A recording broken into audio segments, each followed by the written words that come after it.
Peyton Place.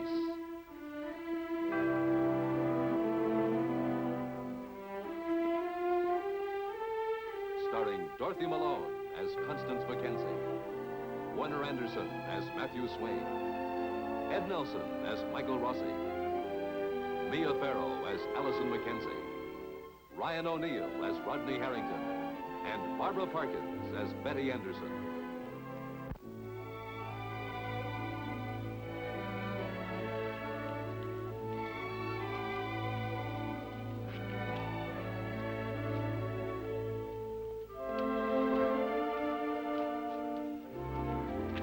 David and Doris Schuster have spent their first social evening in Peyton Place. They've been guests of Theodore Dowell, a man who has been presented with an opportunity and a challenge. Whatever Dowell decides to do, it will affect David and Doris Schuster more than they know.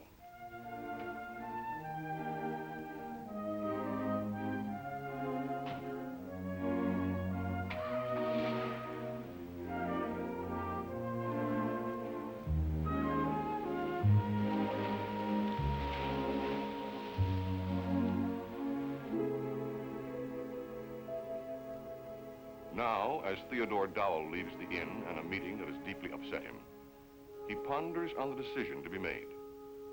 But he is also troubled by the arrival in Peyton Place of a man who has confronted him with still another decision. A man named Stephen Cord.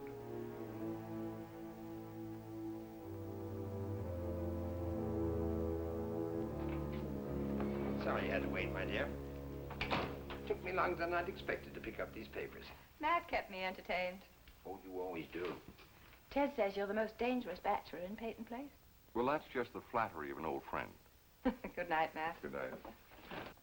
Ted, what was your impression of David Schuster? Seemed like a very capable man. I can understand why Martin Peyton put him in charge of the mill. Good night, Matt. Good night.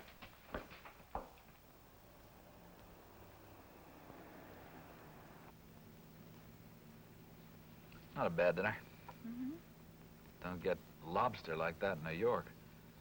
You see, Peyton Place does have its good moments. Yeah, it's good and bad. Oh, David. Well, it wasn't exactly a social evening, was it? Dowell and I sizing each other up. You're used to that. Happens all the time in New York. Yeah, it's the custom of the country. Have dinner, polite conversation, feed each other out over drinks like opponents. Why is everybody an opponent? It's the custom of the country. I had mine. I thought you liked him. Mrs. Dow was an absolute witch. Well, you were moving pretty fast with that hospital auxiliary. Well, I want to do something here, David. I can't just stay home every minute. Minding Kim. All right. Let's not argue again, not about Kim. Okay, I'm sorry. I'm sorry, Doris. Okay. She did upset me. How? My dear, tell me, how did you and your husband meet? I don't think she sounded like that. I think she was asking, not probing. She will. Not necessarily. This is a small town, David. People want to know all about their neighbors. It's not like New York. Well, the Dowells are not our neighbors. Everybody's your neighbor here. Haven't you noticed that yet? They'll start out by finding out that we worked for the same firm. And then they'll find out that you were married. That's a common story. Common?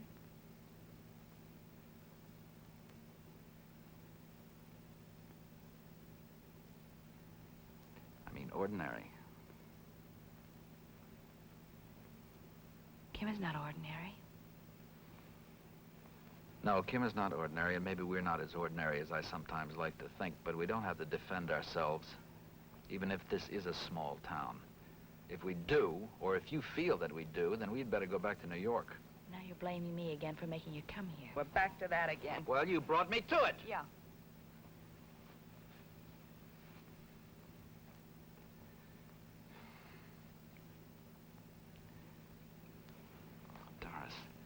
apologize again.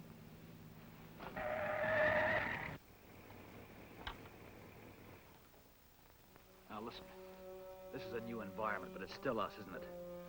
Isn't it? Yes.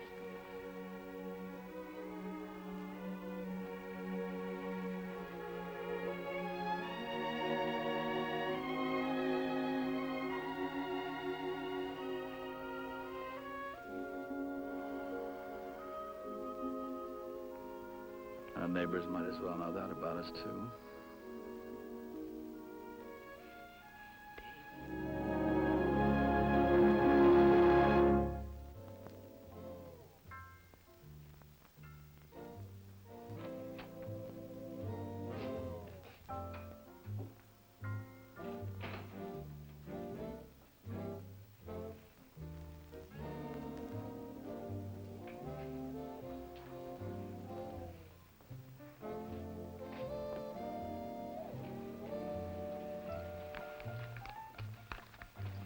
Yes, sir.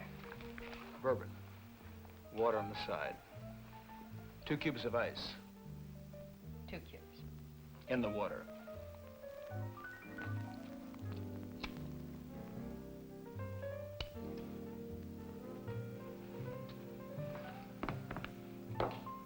I hope this is all right. It will be. You're Ada. I'm Ada. Who are you? Stephen Cord. So you're Hannah's boy. How is she? She's fine. And how's he? The same. That means, He won't get better. well, I'm sorry. I am sorry. Oh, I didn't think you'd be anything else. I mean, after all, She told you that? my mother? Yes, she told me. You have your bourbon, you have your water, and you have your 2 cubes of ice. Have it on the house. And don't come back. Ada. Mrs. Jacks. Mrs. Jacks. Mrs. Jacks, I didn't come here to start an argument. That's good. But I did come here for a reason. I came to see you. Why? Because I remembered you. I remembered you when I was a child. You had long hair. Golden. Oh, it was golden. To me, anyway. Golden. I thought you were very beautiful. You were a kid. You needed a fairy godmother. Well, there were no fairy godmothers for me. Only a great king. And A housekeeper.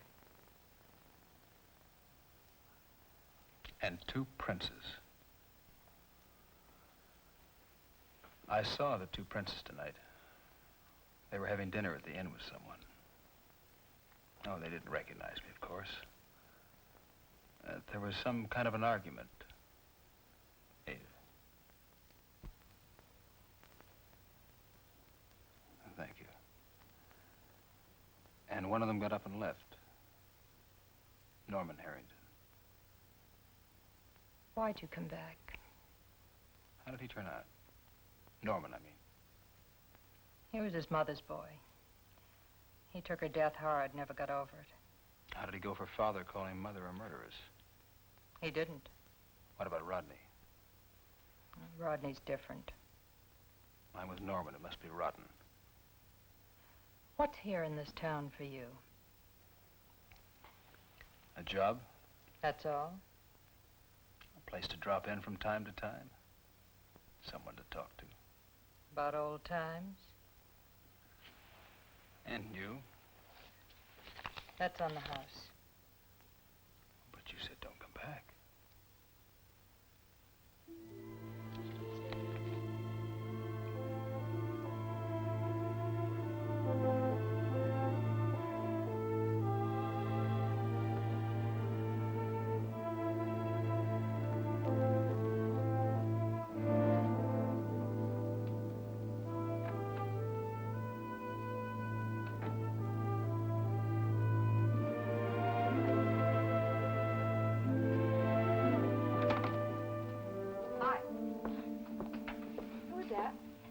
someone who used to live here when he was a kid.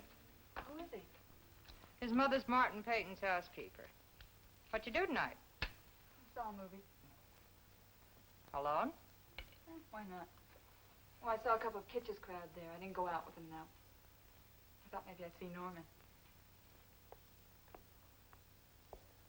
Go slow there. Why?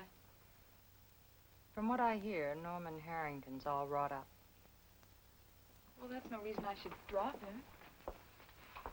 How'd you like to go away? To school. You mean like to a girls' school? A finishing school? Yeah. I've got the money. Well, I don't have the class. You get it. And then what? Oh, what's the trouble? This town, never been good for me. Won't be good for you.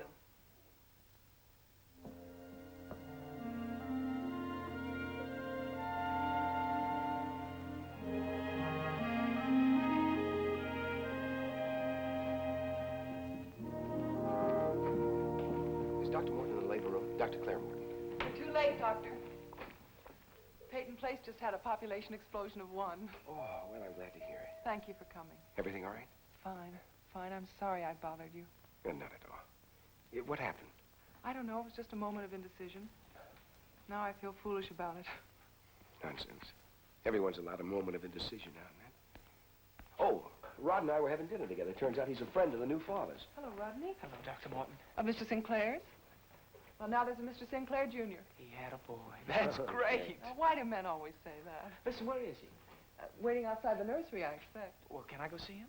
It's really against the rules. But if Miss Choate or Miss Anderson say anything, tell them I said it was all right.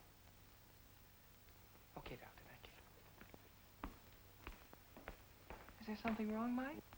Well, he was married to Betty Anderson. Oh, I didn't know. Well, how could you? You've been away. Betty lost a baby. How terrible for her. Yes. How could she stand to work here? Well, life goes on, doesn't it? You're telling me it has to, aren't you? Look, why don't we celebrate your first triumph here with a cup of that wonderful hospital coffee? I'd like that. Come on. Oh, will you tell Mr. Harrington when he comes back that we'll be in the personnel lounge?